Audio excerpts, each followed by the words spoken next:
Hello, welcome to Games Freezer. This is Richard, and now we're going to run through what we've got on the Games Freezer website this week. It's a very busy week for us.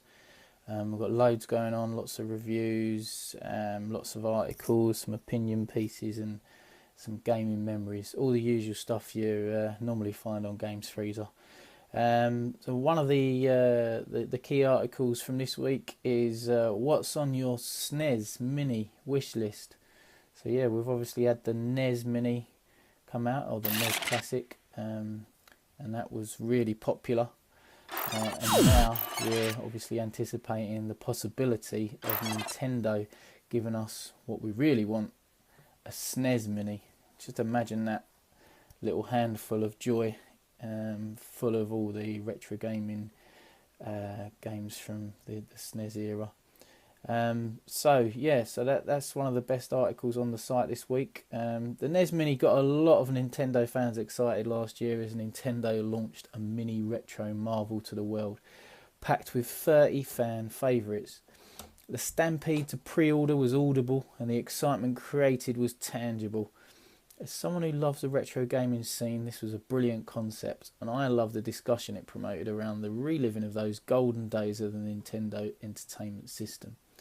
The thing is, we all know deep down that Nintendo would probably do the oldest trick in the book and seemingly make stock hard to come by, and this would create the supply and demand situation whereby stock would come and go in minutes, and we've seen that since the Mini NES has been released. The thing is, I think Nintendo made a mistake, either intentionally or unintentionally, by not having enough stock to meet the considerable demand it meant that instead of people continuing to clamour for a NES Mini, they just gave up and went back to the PS4 and Xbox One. I mean, they missed out on that golden opportunity there where the hype was there, where everyone was talking about it, to really cash in.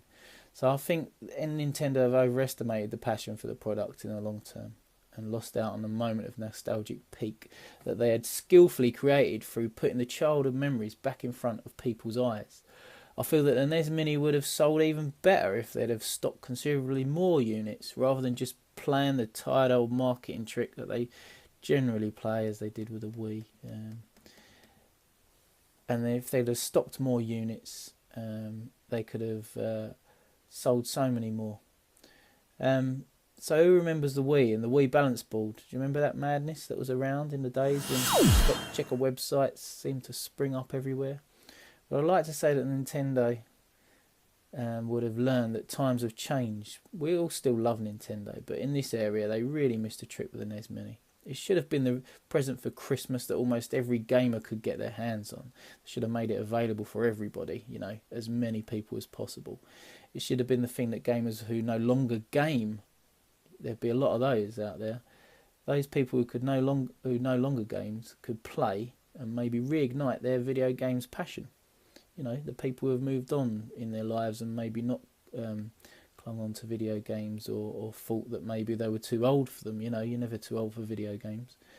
And this could have been the thing that really reignited that passion, and they could have tapped into a whole new market, a whole new audience that has been sitting dormant.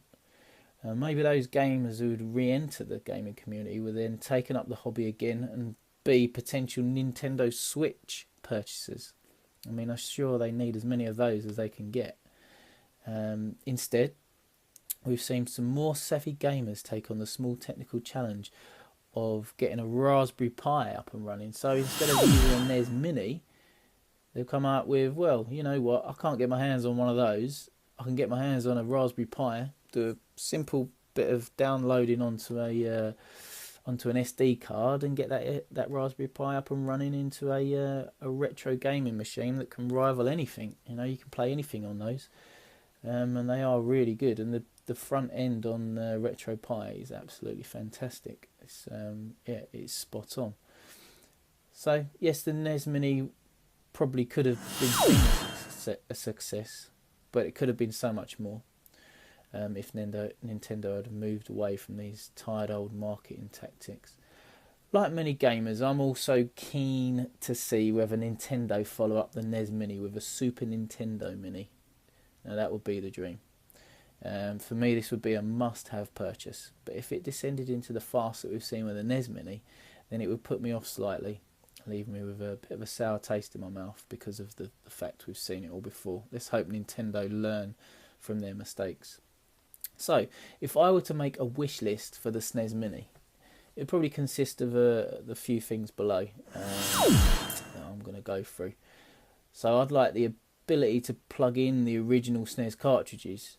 You know, with the NES Mini you were unable to do that. It was just a facade of a NES, but you had the functionality to be able to utilise the old cartridges. It was only what was preloaded onto the machine, so that would be awesome. You could really, obviously, go out there, buy your SNES cartridges on eBay, and use this little machine to play them, and it would be really cool. I mean, you're not going to take up much room with such a small machine, and you can collect all your carts and play the original stuff. There's nothing quite like plugging in an original SNES cartridge into the system and then playing the actual games.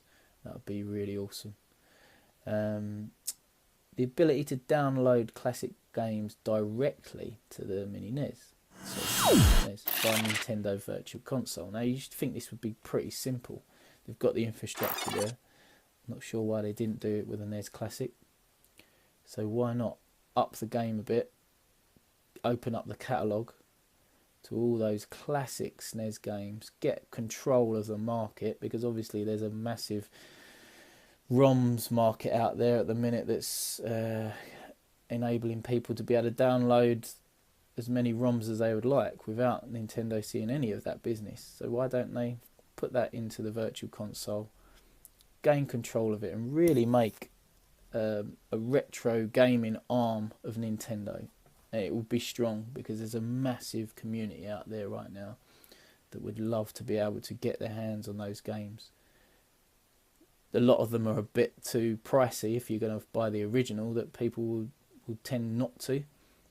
But if you could download those classic games and get those on your system and play them directly, that would really be a major win for us retro gamers. And what about the ability to access original manuals? Actual original ones online. That would be so cool. I mean, you could have like the digital version of the original manual, page by page, and be able to tap into that. Multiplayer via online. So if your childhood friend now lives in Australia, it would still be cool to be able to hook up via a SNES Mini online network and play maybe some Contra together. That would be pretty cool. Online leaderboards, so you could, pretty standard stuff. Tap into the awesome retro gaming community, get the buzz going as retro gamers from around the world could take on some of the coolest high score challenges. Nintendo could really play on the community there and get everyone involved. Something they've struggled to do previously, but this is surely an opportunity that they could do that. So I think with those key things included in a SNES Mini, Nintendo could really corner the retro market, tap into the nostalgia of the 30 or 40 somethings like myself. If they make a system that the whole community wants, listen to the people. So if they don't get it right next time round, maybe someone like Sega could. We know Sega struggles nowadays to create the games they used to, and it's been illustrated by all their bungled attempts to bring us a proper new Sonic game. Now they actually look likely to deliver on the Sonic promise with Sonic Mania. Maybe that will prove the worth of re-entering the retro gamers arena with a proper Sega Mega Drive Genesis reboot, and maybe a cheeky little Sega Master System. Imagine that. They could beat Nintendo to the punch here and really establish themselves in the console market. Whether they want to do that again, I'm not sure, but it does seem like an opportunity. There's a market out there, and it just comes back to exploit it at the best. So maybe Mini Commodore Amiga. That would be nice. I know the Amiga's out there, but maybe an official one from the Amiga guys. So those are my thoughts on the potential of a SNES Mini. So what's on your SNES Mini wish list? Which console would you like to be remade for the digital generation?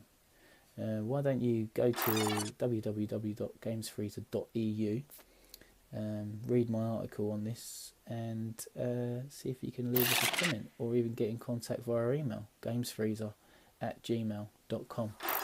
So this is Richard, thanks for listening, and I'll see you in the Games Freezer. Cheers.